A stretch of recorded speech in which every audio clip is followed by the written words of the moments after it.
ECWO offers coaching as an extension to the programs that we run for women in leadership, negotiations, communications, etc. And it's a way to assist the participants to take the next step after what they've learned in the group space, to then go deeper into things individually.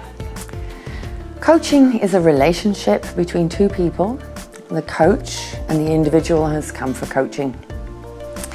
And it's a magical relationship because as a coach, I am privileged to be able to hold a safe space for someone who is looking to transform their lives. And we do that by me asking questions and by the coachee reflecting on the questions that I ask and digging deep into them.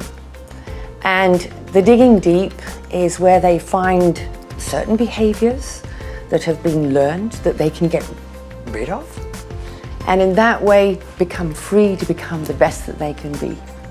For instance, in the communications course, they learn about how they can show self-confidence. But self-confidence isn't only on the outside, it's also coming from the inside.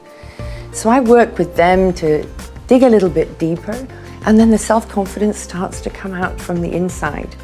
And they will see opportunities coming towards them, and other people will also see the difference in them. I have an example of someone who recently came to me for a second coaching session.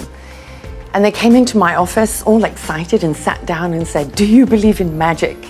And I sort of looked at them and I said, "Well, please explain what you mean." And they went on to tell me about the changes that had happened in their personal lives and in their work lives since our previous session. They had taken the discussion that we had reflected deeply, and had seen ways to change themselves.